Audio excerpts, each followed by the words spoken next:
I like to think of myself as a bit of an adventurer. So I think my first job out of uni reflects this. I worked at a rural hospital pharmacy in Port Augusta, and here there wasn't such thing as a typical workday. So I could be on a plane with the Royal Flying Doctors flying to one of our outreach sites, or I could be on the wards reviewing a patient's medication chart. I could be out there speaking to nurses.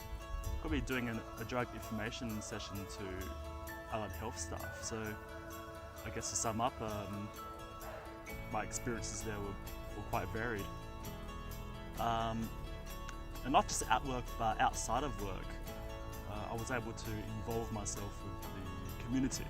So I joined one of the local footy teams, the South Augusta Bulldogs, and not only was it a great way to keep fit, but also after every game we got a free chicken schnitzel and 2 pots of beer, so that was great.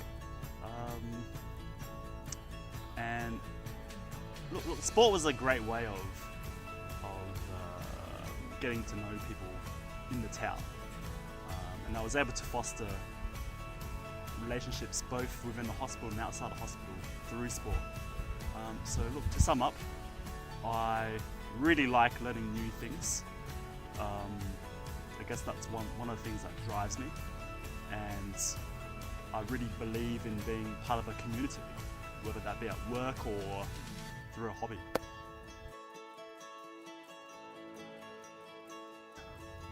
Yeah. So look, one of the things that I'm really proud of is learning a foreign language in my mid-20s. So I think it teaches you humility, and also it's just a whole lot of fun speaking in a new language with people. So it's probably not the loftiest of goals, but one of the goals I had was to work at 7-Eleven in Japan, where I would be forced to communicate in this new language. So after 6 months of studying Japanese, I got my chance. I put on the uniform, and every morning I'd turn up to 7-Eleven and I'd stand next to the boss in his back room in front of this big board that had the 7 important phrases of customer service. So I'd have to recite these phrases with the boss. And I wore this name tag that said, "Hello, my name is Fu, I'm from Australia."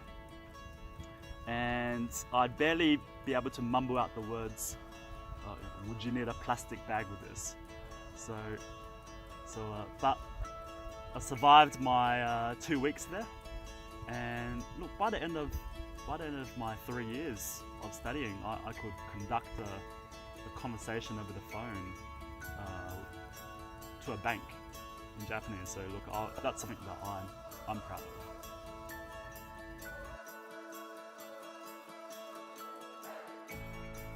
Okay, so look, I've been in plenty of situations at work where things haven't gone exactly to plan. For example, like at the pharmacy where the power goes out and people still need the medications. And perhaps the most memorable was when I was teaching an English class to a group of Year 7 students, and this was pretty early on in my teaching career.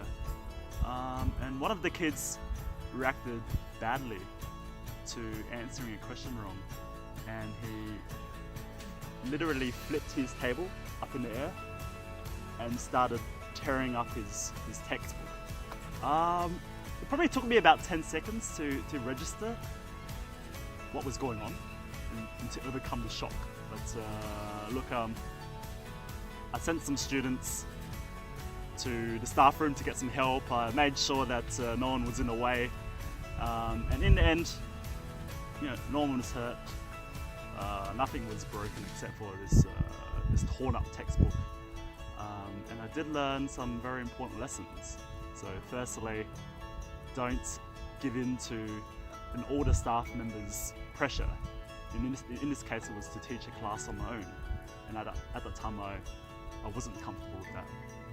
And secondly, get to know your students. So know who you're teaching